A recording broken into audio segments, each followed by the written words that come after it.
Welcome to all dear students. I study online में मैं अनिल सैनी आप सभी का एक बार फिर स्वागत करता हूं। तो हम चर्चा कर रहे थे अपने मैकेनिक्स के पार्ट के ऊपर, और मैकेनिक्स में अपना जो पार्ट चल रहा था वो चल रहा था डायनेमिक्स का, यानी कि गति विज्ञान। इस पार्ट के ऊपर अपन डिस्कस कर रहे थे और लास्ट क्लास में अपन ने इसका एक नया चैप्टर स्टार्ट किया था जिसका नाम था rectilinear motion in resisting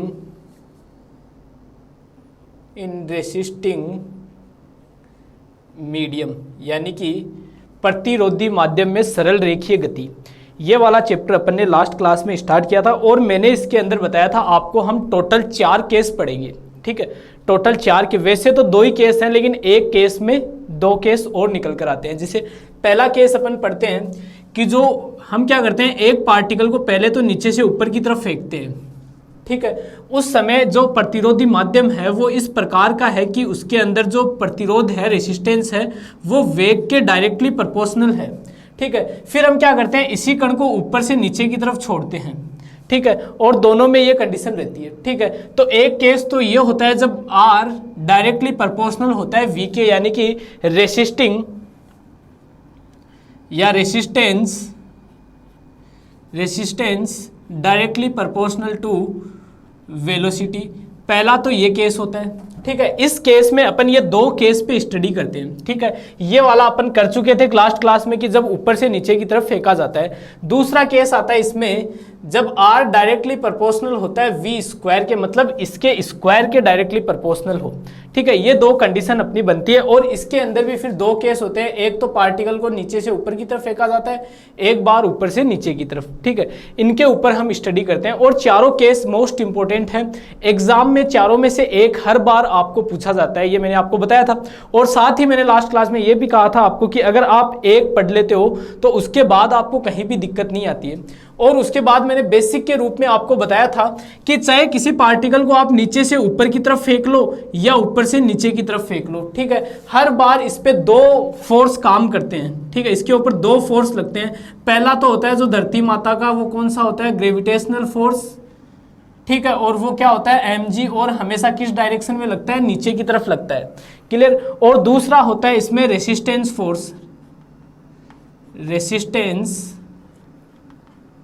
force, ठीक है, यानी कि प्रतिरोधी बल। और प्रतिरोधी बल हमेशा किस डायरेक्शन में लगता है, नेगेटिव डायरेक्शन में लगता है, यानी कि विपरीत दिशा में लगता है। किस डायरेक्शन में लगता है, विपरीत दिशा में लगता है। और जो फाइनल आता है, इन दोनों को ऐड करने के बाद हमें फाइनल फोर्स मिलता है, यानी कि F नेट मिलता है, या F टोटल बोल दो या F फाइनल बोल दो, दोनों को जोड़ने के बाद। ठीक है, उसके बाद हम क्या करते हैं, इसके अंदर इसको सोल्व करते हैं। सोल्व करने के बाद हम सबसे पहले तो V और X में रिलेशन निकालते हैं। ठीक है, उसके बाद हम V और T में रिलेशन निकालते हैं। उसके बाद हम X और T में रिलेशन निकालते हैं। ठीक है, ये काम हम इसमें करते हैं। ठीक है, और लास्ट क्लास में यही किया था।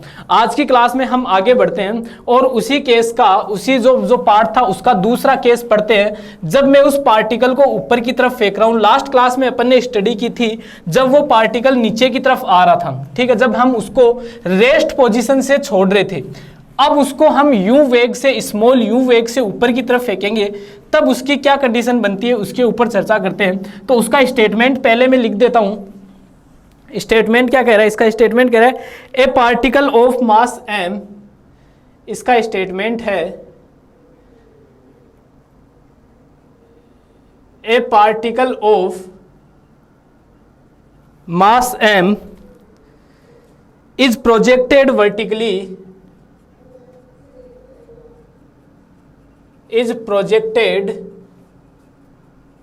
vertically upwards with velocity u,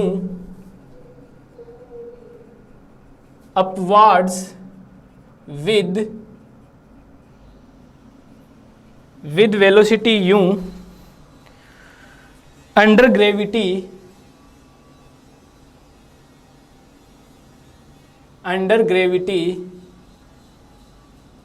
supposed constant in a resisting medium in a resisting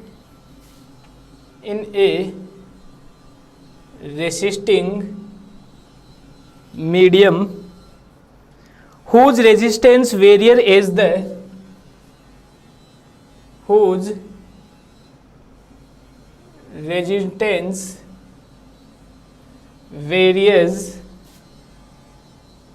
as the velocity to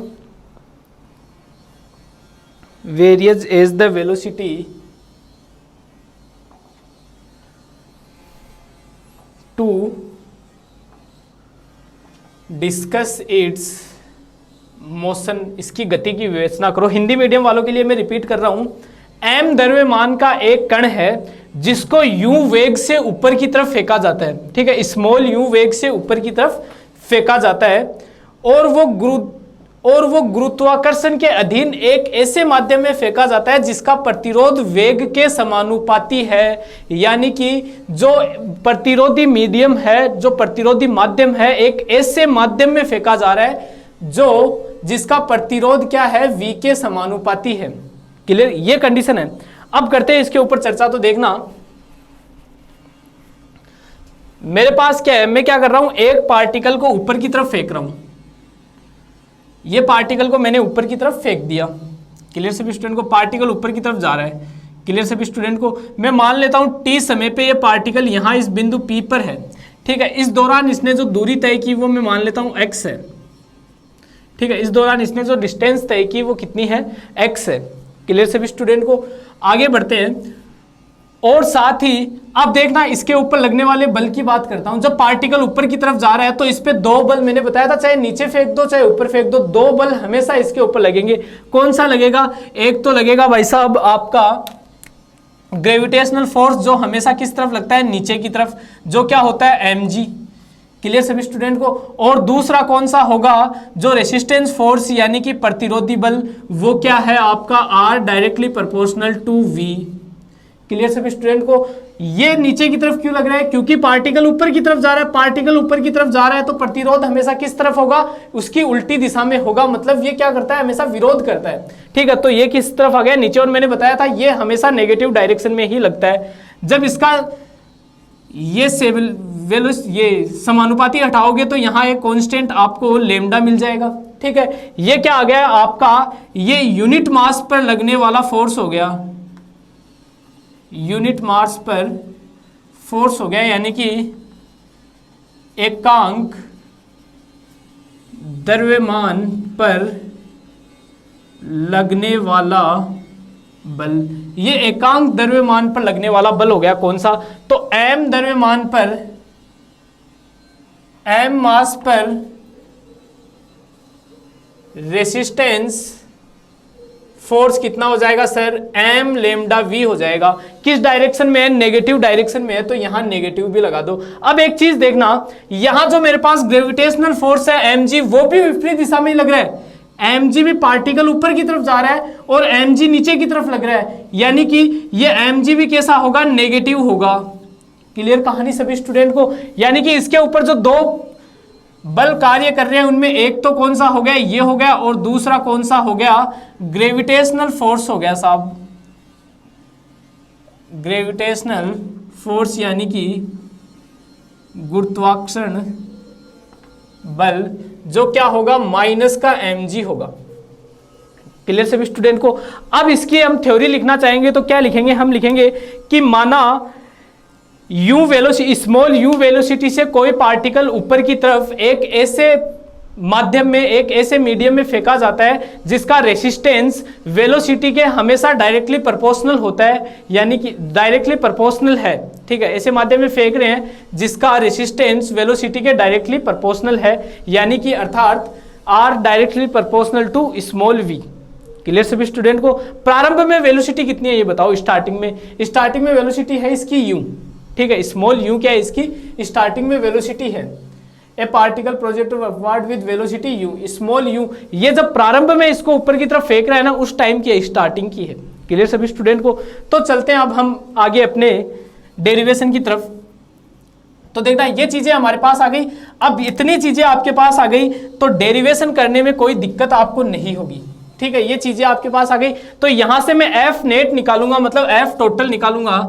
तो एफ नेट मुझे क्या मिलेगा, दोनों को ऐड करना है, ठीक है। एफ नेट मतलब दोनों को ऐड कर दो साइन के साथ, तो माइनस एम लेमडा वी और माइनस एम जी। ये चीज समझ में आई सभी स्टूडेंट को। आगे बढ़ते हैं, यहां से सिंस हम जानते हैं एफ बराबर क्या होता है, एम में होता है। एम में यहां आप पुट कर दो तो एम में बराबर minus m lambda v minus m g, ठीक है। यहां से एम कैंसिल हो जाएगा तो ए बराबर आपके पास बचेगा minus lambda v minus g. Clear सभी स्टूडेंट को। यहां से आगे देखना, ए को आप लिखते हो d2x अपॉन dt स्क्वायर बराबर माइनस का g कॉमन ले लो। माइनस का g कॉमन ले लोगे तो यहां तो 1 बचेगा, यहां प्लस g बाहर निकल गया तो ये बचेगा lambda upon g into small v। Clear सभी स्टूडेंट को। ये वाला जो पार्ट है सेम अपना लास्ट क्लास में भी आया था। उसके बाद हम जानते हैं लेट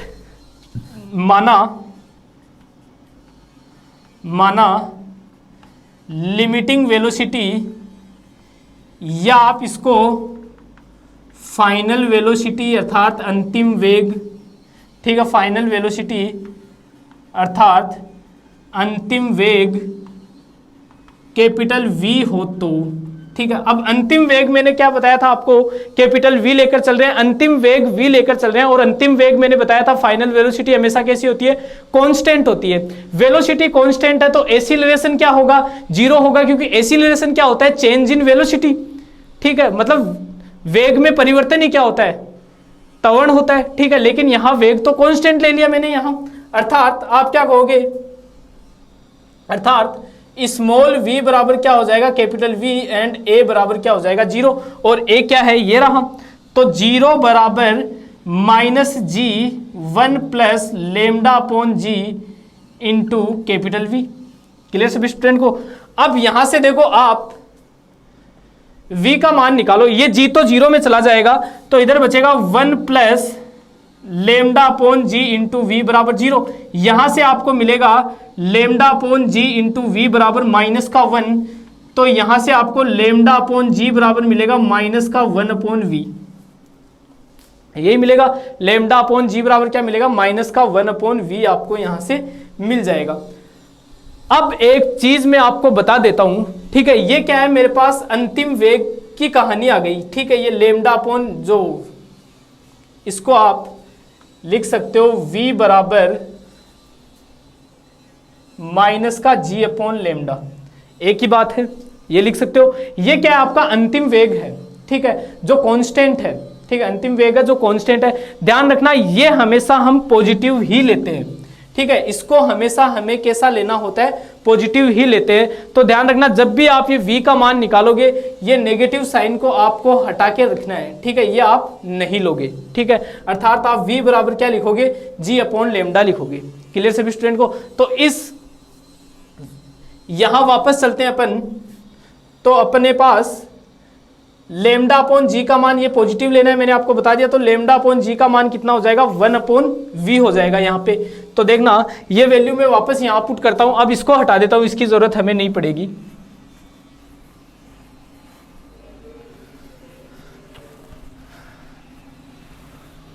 आगे चलते हैं।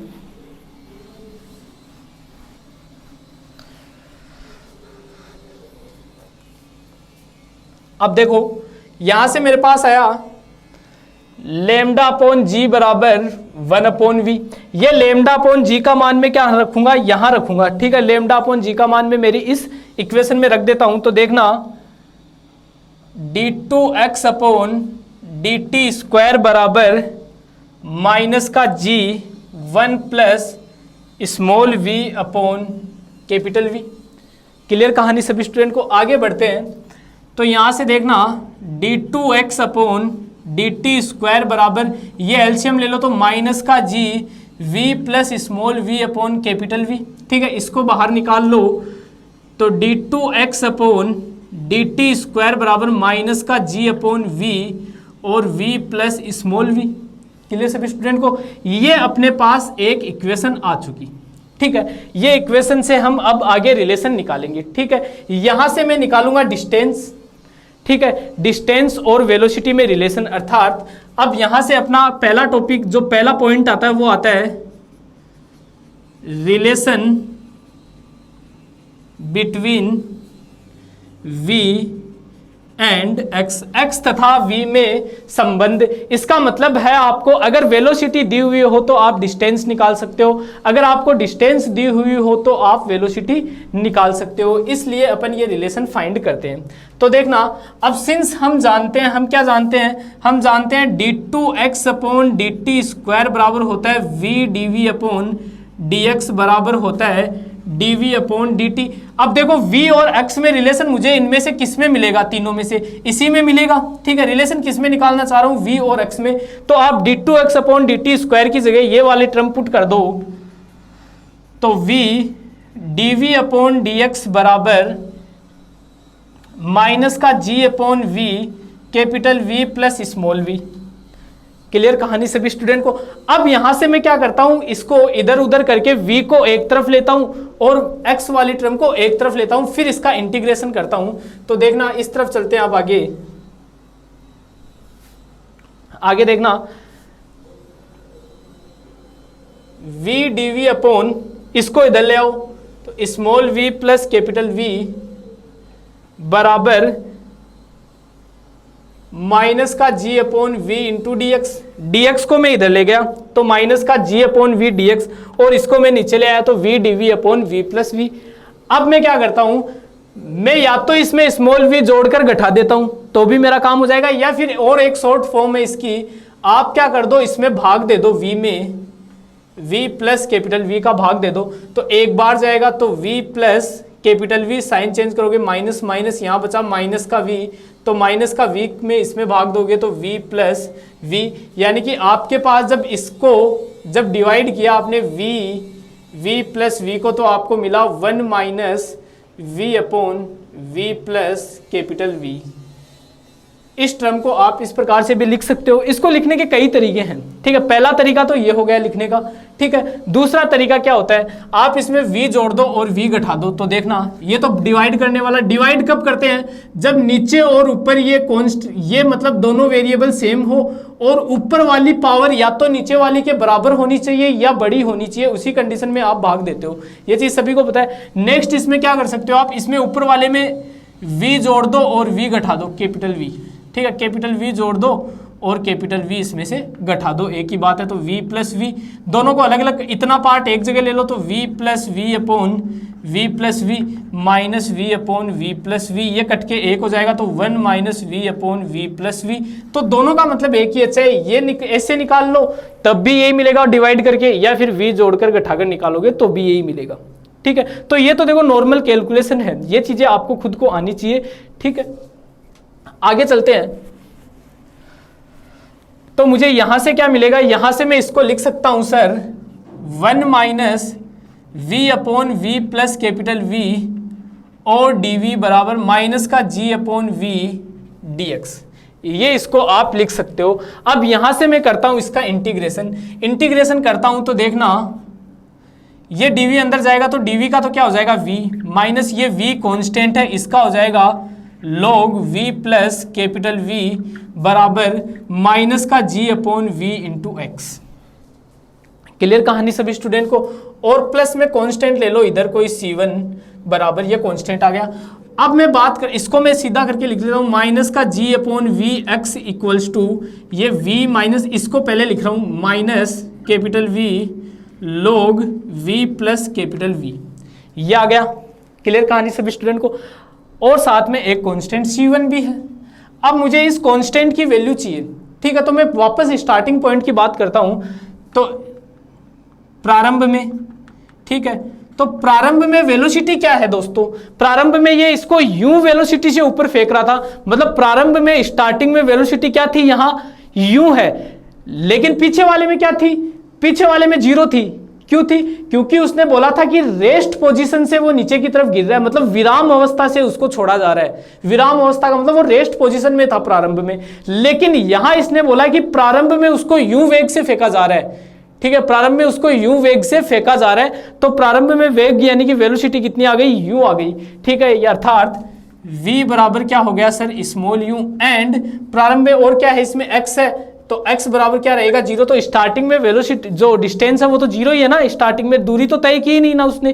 ठीक है, तो ये कंडीशन आ गई। ये कंडीशन में यहां लगाता हूं तो यहां 0 रखता हूं, तो ये 0 बराबर इसकी जगह v की जगह u minus v log u plus capital V plus C1। Clear कहानी सभी स्टूडेंट को। C1 को इधर ले आओ तो यहां से साइन बदल जाएंगे आपके। ठीक है, ये प्लस का हो जाएगा, ये माइनस का हो जाएगा, तो C1 बराबर V log u plus V minus u। ये C1 की जगह आप यहां रख सकते हो, तो इसको रख देते हैं। रखने से पहले मैं आप मिटाऊंगा, मिटाने से पहले मैं एक बार इस डेरिवेशन को यहां तक दोबारा रिपीट कर रहा हूं। ठीक है, तो ध्यान से आप इसको समझने का प्रयास करो। हमने क्या किया, हमने एक पार्टिकल लिया, उसको u वेलोसिटी से ऊपर की तरफ फेंका। अब ऊपर की तरफ फेंका, चाहे नीचे की तरफ फेंक दो, उस पर 2 बल हमेशा लगेंगे। पहला कौन सा लगेगा, अपना धरती माता का जो गुरुत्वाकर्षण बल है, जो ग्रेविटेशनल फोर्स है, वो लगेगा। हमेशा किस तरफ लगेगा, नीचे की तरफ लगेगा। चाहे ऊपर फेंक दो चाहे नीचे फेंक दो, ग्रेविटेशनल फोर्स हमेशा और हमेशा नीचे की तरफ लगता है, ये चीज हम जानते हैं। क्लियर। उसके बाद बात करते हैं नंबर 2 कंडीशन की। दूसरा कौन सा लगेगा, इस पे रेसिस्टेंस फोर्स लगेगा, यानी कि प्रतिरोधी बल। प्रतिरोधी बल हमेशा विपरीत दिशा में लगता है, नेगेटिव डायरेक्शन में लगता है, ये मैंने बता दिया। तो पार्टिकल ऊपर की तरफ जा रहा है तो रेसिस्टिंग फोर्स नीचे की तरफ जो कैसा होगा, माइनस। mg भी नीचे की तरफ, वो भी कैसा होगा, माइनस, क्योंकि mg भी इसके उल्टी दिशा में लग रहा है। तो दोनों माइनस के आ गए, तो दोनों को मैंने ऐड कर दिया, m से m काट दिया। यहां से एक की जगह, एक का मतलब क्या, एसिलरेशन, और एसिलरेशन क्या होता है, d2x/dt²। यहां से ये वैल्यू मिल गई।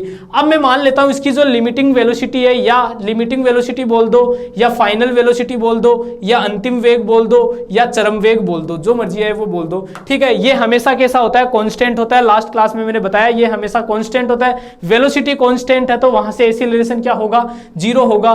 क्यों, क्योंकि वेलोसिटी कांस्टेंट होने का मतलब उसमें कोई चेंज नहीं हो रहा, कोई चेंज नहीं हो रहा मतलब वहां एसिलरेशन नहीं है, एसिलरेशन नहीं होने का मतलब क्या हो गया, 0 हो गया। तो ए का मान क्या हो गया, यहां से 0 हो गया, स्मॉल v का मान क्या हो गया, कैपिटल V हो गया।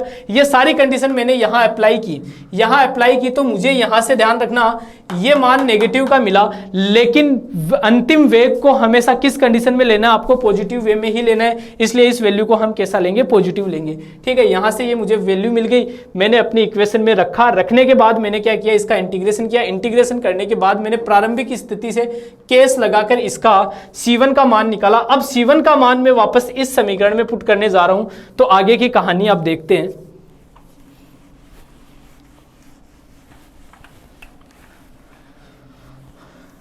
ये सारा मिटा देते हैं, लेकिन इसकी जरूरत पड़ेगी तो इसको रख लेते हैं।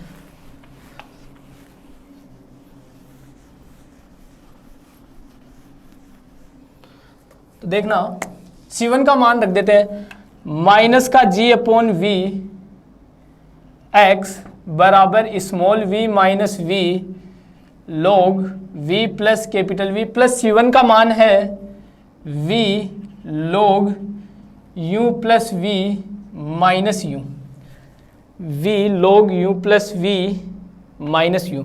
क्लियर सभी स्टूडेंट को। आगे बढ़ते हैं, माइनस का g/v x बराबर, ठीक है। अब देखो इसमें से v कॉमन आके log a माइनस v का फॉर्मूला लग जाएगा, तो ये v माइनस u, ठीक है, यहां प्लस log, ये प्लस का है तो v तो बाहर निकाल लो, तो ये v बाहर आ गया, तो अंदर बचेगा log u प्लस v बटे v plus capital V। Clear सभी स्टूडेंट को, ये आ गया। यहां से आप x का मान निकाल लो, ठीक है। यहां से पहले तो v का मान निकालो, v से तो सब इधर आ जाएंगे, तब तो v का मिल जाएगा, ठीक है। सॉरी, यहां से लंबा चौड़ा जाएगा v कॉमन लेके, लेकिन यहां से x निकालोगे तो माइनस का x बराबर माइनस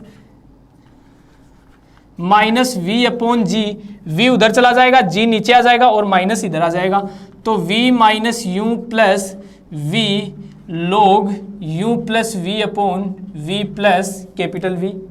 क्लियर कहानी सभी स्टूडेंट को।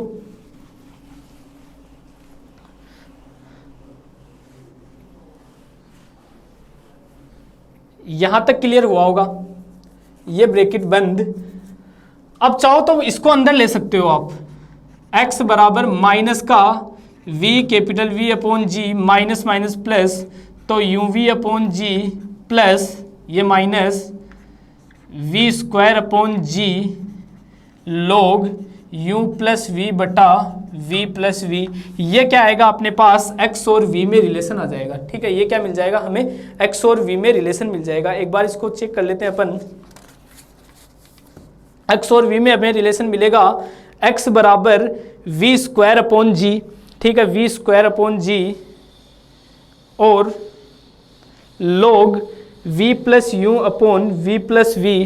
ठीक है, एक ही बात है। इसमें क्या किया गया है, देखो मैं एक चीज आपको क्लियर कर देता हूं, इसमें ये ऊपर नीचे है वो भी आ जाएगा। देखो ये दोनों सही है। इसमें क्या किया गया, यहां से इसने क्या किया, माइनस कॉमन लिया था। आप इसको ये भी लिख सकते हो, यहां से जब माइनस बाहर निकालते हो, जैसे अपने पास यही वापस आओ, यहां से अगर मैं माइनस को कॉमन लूं, ठीक है, तो ये तो माइनस माइनस प्लस हो जाएगा, ये माइनस का हो जाएगा और ब्रैकेट बंद। ठीक है, और अब यहां से आगे क्या किया गया है, फिर यहां से log a minus log b, तो v तो बाहर आ गया, अब log a ये बन जाएगा, तो ये v plus capital V upon u plus capital V, एक ही बात है। ठीक है, इससे कोई फर्क नहीं पड़ेगा आपके। ठीक है, और ये बाहर क्या आ जाएगा आपका, माइनस आ जाएगा।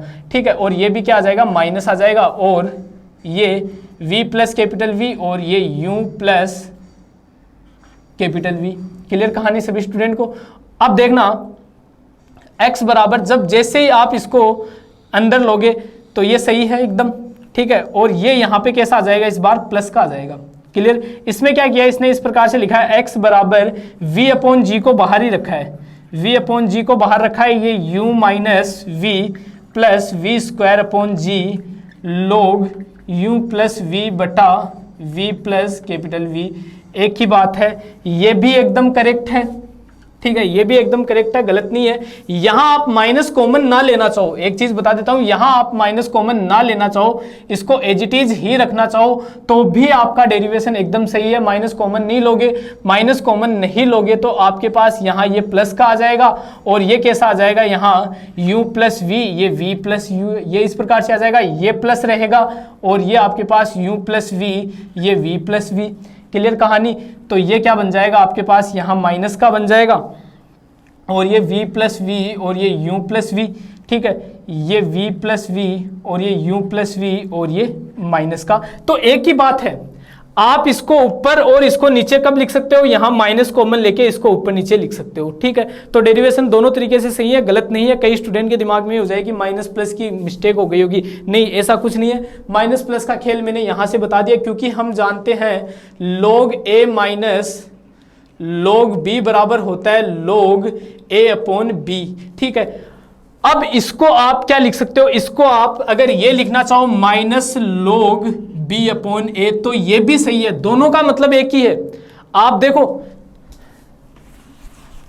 आप ये चीज, ये फॉर्मूला याद रखना, log a minus log b बराबर आप log a अपॉन b भी लिख सकते हो, और माइनस का log b अपॉन a भी लिख सकते हो, ये दोनों सही है। ठीक है, ये दोनों सही है। यहां यही कंडीशन हुई, यहां प्लस का लेकर आप इसको इस प्रकार से लिख सकते हो, और माइनस कॉमन लेके इसको ऊपर नीचे लिख सकते हो। तो ये log का ये वाला फॉर्मूला आपका एकदम करेक्ट होता है। ठीक है, तो ये मत सोचना कि सर ये माइनस प्लस कहाँ से क्या हो गया। ठीक है, तो ये फॉर्मूला, आई थिंक ये चीज़ें तो आपको वैसे भी बेसिकली भी पता होना चाहिए कि माइनस कॉमन लेके इसको ऊपर नीचे किया जा सकता है। ये कैसे हुआ सभी को समझ में आ गया होगा। ठीक है, आई थिंक सभी को समझ में कैसे किया गया, ये माइनस बी अपॉन ए कैसे लिखा गया, इसको यहाँ से माइनस कॉमन लो तो ये log b minus log a बन जाएगा, और log b माइनस a की जगह आप माइनस तो बाहर इसको log b अपॉन a लिख सकते हो। तो माइनस का log b अपॉन a भी सही है और ये भी सही है, दोनों सही है, गलत नहीं है। ठीक है, तो ये अपने पास एक रिलेशन आ गया x और v में। अब हम बात करते हैं, आगे बढ़ते हैं, और अब निकालेंगे अपन v और t में रिलेशन।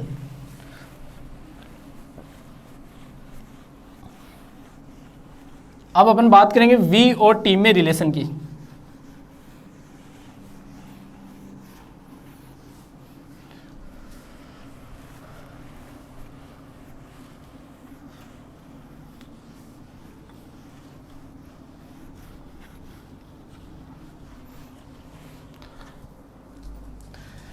आगे आता है अपना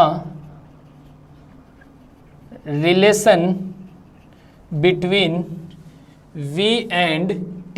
ठीक है, अपनी जो इक्वेशन आई थी वो मैंने मिटा दी, मैं दोबारा लिख देता हूं। इक्वेशन आई थी अपनी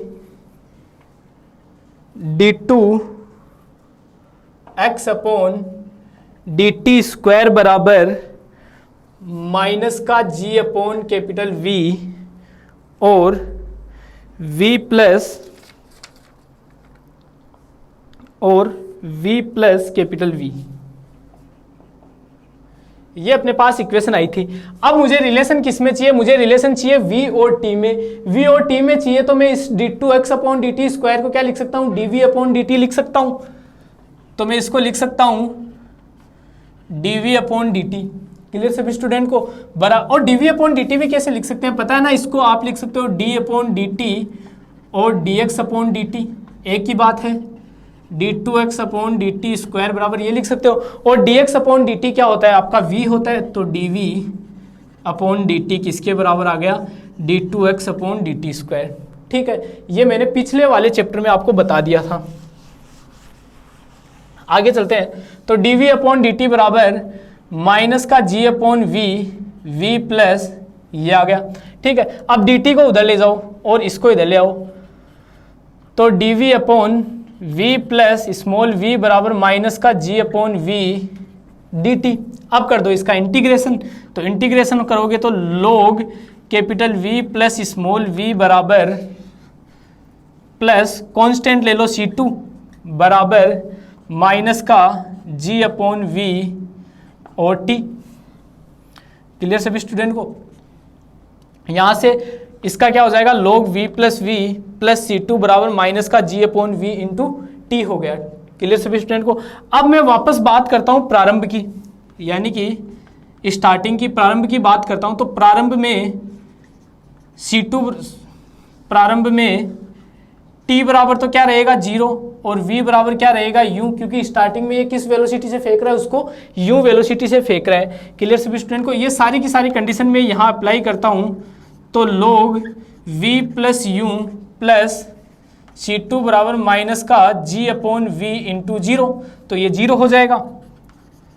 तो log v plus u plus c2 बराबर 0, तो c2 बराबर माइनस का log v प्लस u, ये मेरे पास c2 का मान आ गया। क्लियर कहानी सभी स्टूडेंट को? ये अपने पास c2 का मान मिल गया। ये c2 का मान मैं कहाँ पुट कर सकता हूँ? यहाँ मेरी इस इक्वेशन में मैं पुट कर सकता हूँ। ठीक है, c2 का मान तो इक्वेशन में पुट करते हैं, तो देखना log v plus small v minus log u plus capital V बराबर माइनस का g upon v into T. Clear कहानी? इसको log a minus log b लगा दो, तो log small v plus capital V upon u plus capital V बराबर minus का g upon v into T. log को उधर भेज दो, तो v plus small v upon u plus v, पहले तो t उसको उधर भेजो। ठीक है, इसको इधर भेजते हैं, तो t बराबर पहले माइनस आएगा। ठीक है, तो minus v upon g log v plus capital V upon u plus capital V। ये क्या आ गया अपने पास? टाइम आ गया। वो टाइम आ गया जिस टाइम में ये बिंदु P तक पहुंच रहा है। ठीक है, कोई भी पार्ट तक। अब ये बोल देगा, ठीक है, आपको क्वेश्चन इस प्रकार से दे देगा कि एक पार्टिकल है आपके पास, उसको ऊपर की तरफ फेंका जा रहा है। ठीक है, ऊपर की तरफ फेंका जा रहा है। मान लो t समय पर, मान लो t बराबर इतने समय पर इसकी वेलोसिटी बताओ, तो t बराबर इतने समय पे इससे आप इसकी वेलोसिटी निकालोगे। क्लियर सभी स्टूडेंट को? तो ये फॉर्मूला आपको डायरेक्ट याद भी होना चाहिए। इससे पहले जो अपन ने x बराबर निकाला था वो भी डायरेक्ट याद होना चाहिए, क्योंकि इसके अंदर पिछले वाले क्वेश्चन के अलावा एक्स्ट्रा 2 केस और बनेंगे। कौन से केस बनेंगे? कि भाई साहब ये अधिकतम एक तो कितनी ऊंचाई तक गया वो बनेगा, एक इसने उस ऊंचाई तक जाने में अधिकतम टाइम कितना लिया वो लगेगा। ठीक है, ये दोनों चीज आपको पूछेगा। क्लियर सभी स्टूडेंट को? तो मैं यहां से जो मैक्सिमम टाइम है वो तो यहीं से अपन निकाल देते हैं। ठीक है, पहले मैं देख लेता हूं t का मान अपना, t बराबर v अपॉन जी,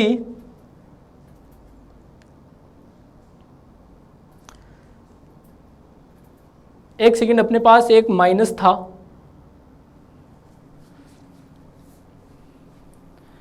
माइनस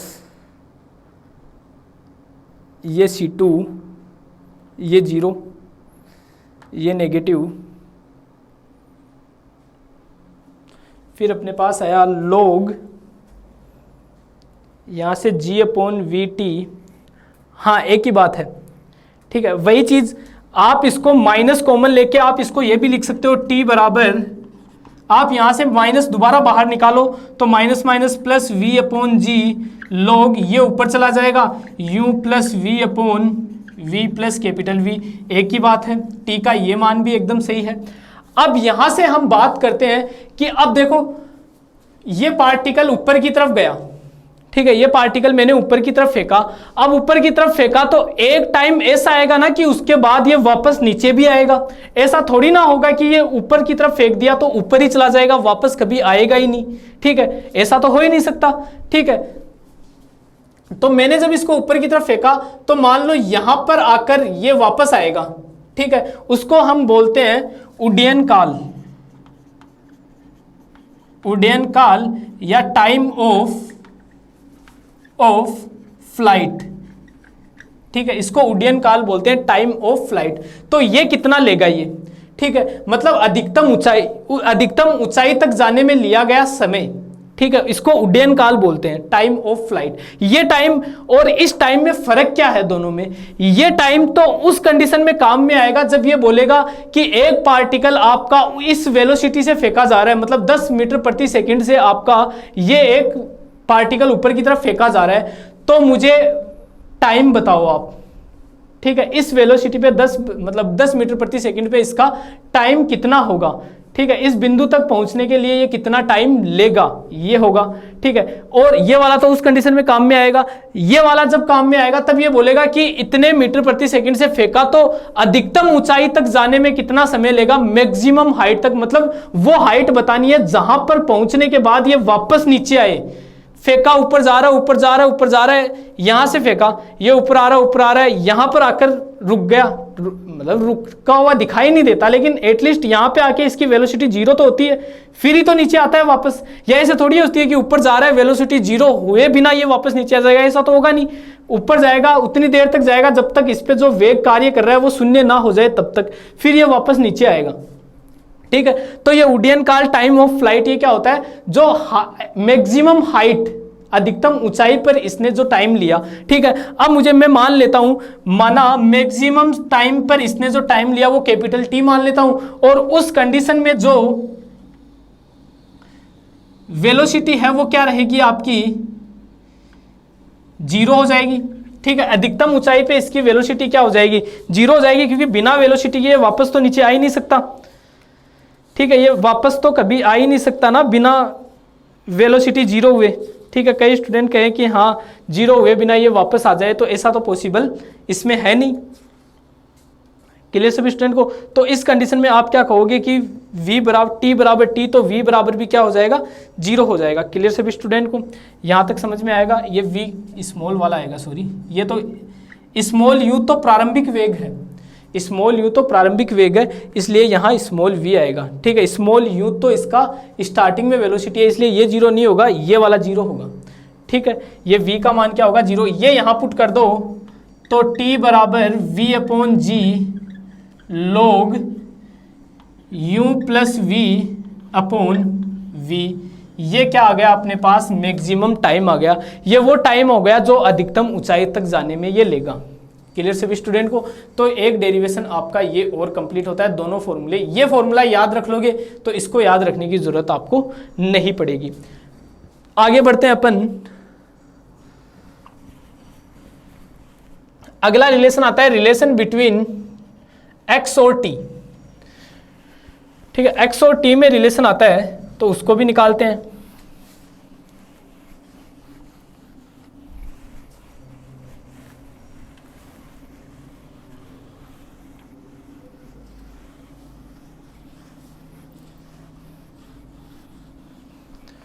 अब देखो, अभी जो t वाली समीकरण आई थी उसको मैं दोबारा लिखता हूं, देख के वो मिटा दी अपन ने।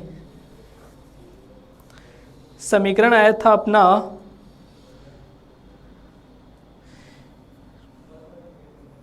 t बराबर आई थी अपने पास v upon g log u plus v upon v plus v, u plus v, v plus v, ये अपने पास इक्वेशन आई थी, बिल्कुल एकदम सही है। अब यहां से देखना, मैं इसको इधर भेज देता हूं, ठीक है। तो log u plus v upon v plus v बराबर g t upon capital V, log को उधर भेज दो, तो u plus v upon v plus v बराबर e की power g t upon v. यहां से उल्टा कर दो क्योंकि मुझे ये v चाहिए, ठीक है, इस v की मान चाहिए, तो v plus v upon u plus v बराबर e की power minus g t upon v, ठीक है। यहां से देखना, अब इसको उधर भेज दो, तो v प्लस वी बराबर यू प्लस वी ई की power minus g t upon v. यहां से इस v को भी उधर भेज दो, तो स्मॉल v बराबर u प्लस वी ई की power minus g t upon v minus v. ये आ गया मेरे पास v का मान, ठीक है। अब मैं रिलेशन निकालूंगा मेरा, ठीक है। देखो, अब आपको अगर टाइम दे दे और वेलोसिटी पूछ ले तो इस समीकरण, इस फॉर्मूले से आपको मिल जाएगा, ठीक है। तो मोटा मोटा ये एक फॉर्मूला आप ध्यान में रख लेना, इस फॉर्मूले से आप इजीली ये वाला निकाल सकते हो कैलकुलेट करके। अब आगे बढ़ते हैं। अब सिंस हम जानते हैं v बराबर होता है सर dx अपॉन dt, तो v की जगह अगर मैं dx अपॉन dt काम में ले लूंगा तो x और t में रिलेशन मुझे मिल जाएगा। तो dx अपॉन dt बराबर u प्लस वी ई की power minus g t upon v और माइनस वी। क्लियर सभी को? dt को उधर ले जाओ, तो dx बराबर u प्लस वी ई की power minus g t upon v minus v और dt। अब इस dt को अंदर लेके आप कर दो इसका इंटीग्रेशन, ठीक है, इसका कर दो अब आप इंटीग्रेशन। तो ये तो x बराबर, ठीक है, इसका इंटीग्रेशन करोगे तो u प्लस वी तो सर कांस्टेंट है, तो ऐसा का ऐसा रहेगा। ये e की power minus g t upon v का यही हो जाएगा, और फिर इस t का जो कांस्टेंट है वो नीचे डिवाइड में आ जाएगा, तो माइनस बाहर ये g और ये ऊपर v। क्लियर कहानी? और माइनस का वी टी प्लस कोई कांस्टेंट c2 काम में ले लो, ठीक है। वापस प्रारंभ की बात करता हूं। प्रारंभ में x का मान क्या रहेगा? 0 रहेगा, और t का मान भी क्या रहेगा दोस्तों? 0 रहेगा। स्टार्टिंग में x और t दोनों क्या रहेंगे? 0 रहेंगे। ये दोनों मान मैं यहां पुट करता हूं, तो 0 बराबर माइनस का v u प्लस वी, ठीक है, और ये कितना हो जाएगा? और ये अपॉन में g भी आ जाएगा, क्योंकि ये तो e की पावर 0 बनेगा, जो क्या बन जाएगा? 1 बन जाएगा। ये 0 बन जाएगा और प्लस का c2, तो यहां से आपको c2 बराबर मिलेगा v अपॉन जी और u प्लस वी। ये c2 का मान यहां पुट कर देते हैं अपन, तो देखना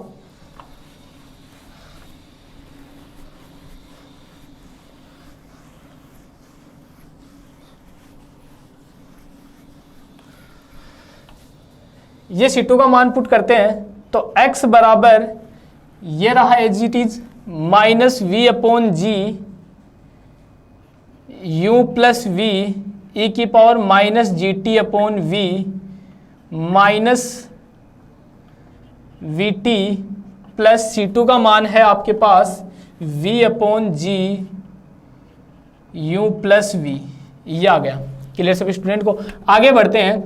x बराबर ये इतना पार्ट क्या आ जाएगा? कॉमन आ जाएगा, तो v upon g u plus v, अंदर बचेगा यहाँ 1 माइनस ई की power minus g t upon v और माइनस का वी टी। ये ध्यान रखना कैपिटल है, और जो मुड़ा हुआ है अंदर से, ये भी मुड़ा हुआ नहीं है, ये कैपिटल ही है, ठीक है। जो अंदर से मुड़ा हुआ है वो है स्मॉल, बाकी सारे हैं कैपिटल।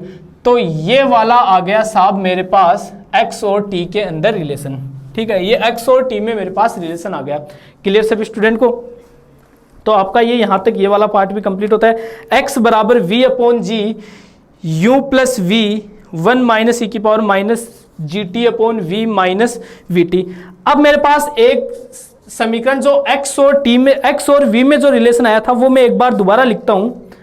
x और v में जो मेरे पास रिलेशन आया था वो क्या आया था? हाँ, ये मिल गया।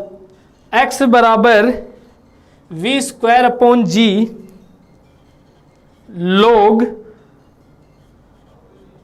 v प्लस स्मॉल v और v plus u plus v upon g और u माइनस स्मॉल v, यही है क्या? बिल्कुल यही है। ठीक है, ये अपन ने जब x और v में निकाला था उस टाइम पे ये हमें समीकरण मिली थी। ठीक है, ये समीकरण मैंने दोबारा क्यों लिखी? ठीक है, ये समीकरण मैंने दोबारा इसलिए लिखी, अब मैं अधिकतम ऊंचाई भी मुझे पूछ ले तो मैक्सिमम टाइम मुझे पूछा तो मैक्सिमम टाइम मैंने निकाल दिया, वो निकाली हुई समीकरण पीछे रह गई। ठीक है, मैक्सिमम टाइम अधिकतम टाइम था वो मैंने निकाल दिया। लेकिन ये भाई साहब मैक्सिमम टाइम के अलावा ये मैक्सिमम हाइट भी पूछ सकता है कि साहब वहां तक जाने में ये कितनी हाइट लेगा, वो हाइट भी आप बताओ। तो वो हाइट अब हम निकालने जा रहे हैं। ठीक है, मैक्सिमम हाइट निकालने के लिए तो मैं लिखूंगा मैक्सिमम हाइट यानी कि अधिकतम ऊंचाई। अरे अधिकतम ऊंचाई का मतलब तो सब समझ गए ना, अधिकतम ऊंचाई कौन सी? वही अधिकतम ऊंचाई, मैंने नीचे से इस पार्टिकल को फेंका, एक समय एक हाइट पर जाकर ये वापस तो नीचे आएगा ही ना। तो ये अधिकतम कितनी ऊंचाई तक ये ऊपर तक गया, वो ऊंचाई मतलब यहां से फेंका तो यहां तक आया, तो इसको मैंने मान लिया h। ठीक है, इसको मैंने क्या मान लिया? h। तो मैं मान लेता हूं x अधिकतम हाइट इसकी मान लेता हूं h। ठीक है, एंड उस हाइट पर v का मान क्या हो जाएगा? 0, क्योंकि वापस नीचे तभी तो आएगा, अधिकतम हाइट तभी तो लेगा जब v का मान क्या होगा? 0। ठीक है, जब तक v का मान 0 नहीं होगा तब तक ये ऊपर जाता ही रहेगा, नीचे नहीं आएगा। v का मान 0 होगा, जैसे ही v का मान 0 हुआ वैसे ही x का मान क्या हो जाएगा? अधिकतम हाइट पर हो जाएगा, मतलब दूरी वो उसकी अधिकतम हो जाएगी v का मान 0 होते ही। ठीक है, उसके बाद v का मान 0 होने के बाद और ऊपर नहीं जाएगा, फिर ये नीचे ही आएगा। ठीक है, तो x की जगह तो आप लिख दो कैपिटल H बराबर v square upon g log small v का मान 0 तो v upon small u plus capital V plus uv upon g. ये क्या होगा? उसका अधिकतम ऊंचाई होगी। ठीक है, ये उसकी क्या होगी? अधिकतम ऊंचाई होगी। और इसके साथ अपना ये वाला डेरिवेशन भी होता है कंप्लीट। ठीक है, तो ये एक केस आपका कंप्लीट होता है। कौन सा केस? ये केस था आपका जब r का जो मान है वो v के क्या हो? डायरेक्टली प्रोपोर्शनल हो। r का मान v के डायरेक्टली प्रोपोर्शनल होता है। उस कंडीशन में अपन ने दो केस पढ़े। पहला केस कौन सा पढ़ा था? जब पार्टिकल आपका ऊपर से नीचे की तरफ आता है। ठीक है, जब पार्टिकल आपका ऊपर से नीचे की तरफ आता है। दूसरा वाला केस अपन ने डिस्कस किया जब पार्टिकल नीचे से ऊपर की तरफ जाता है। ये दो केस अपन ने पिछली दो मतलब एक इस क्लास में एक पिछली क्लास में डिस्कस किया। अब अपने पास अगला केस आता है, अब अपने पास अपना नेक्स्ट केस आता है। नेक्स्ट केस आपको क्या कहता है उसके बारे में भी एक बार देखना।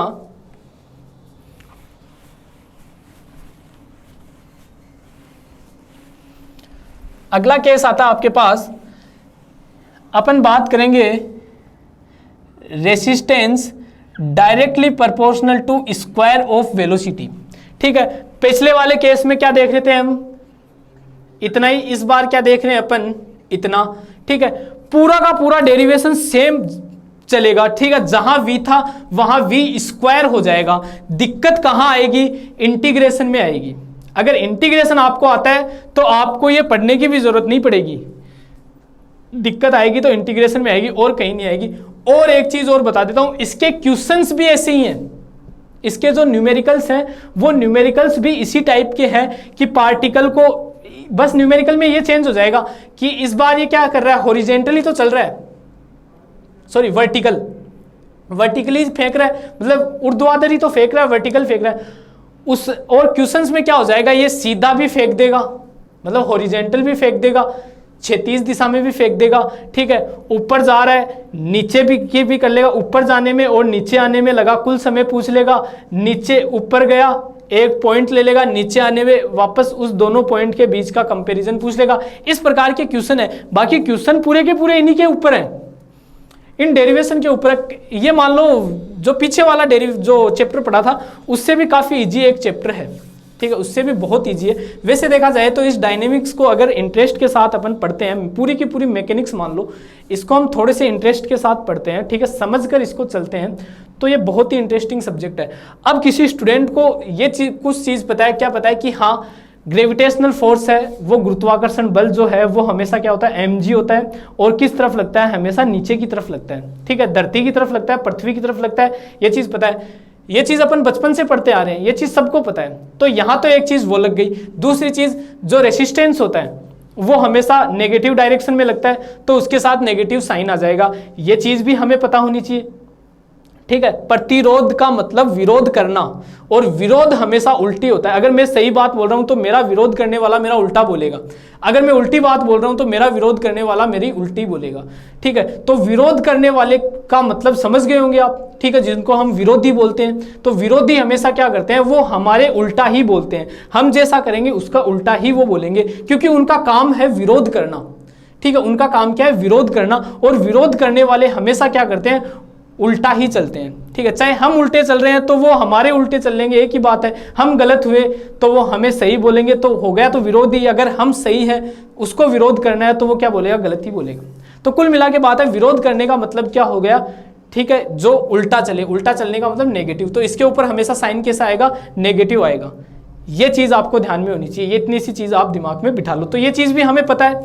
दूसरी चीज़ देगा आपको कि रेसिस्टेंस कितना है, जैसे पहले इस केस में कितना दिया, डायरेक्टली प्रोपोर्शनल टू v के समानुपाती है, दे दिया, समानुपाती उठाया, माइनस का एक लेमडा मैंने ले लिया कांस्टेंट, तो माइनस लेमडा v, ये यूनिट मास पे लगने वाला था, तो m मास पे लगने वाला कितना हो जाएगा, m लेमडा v।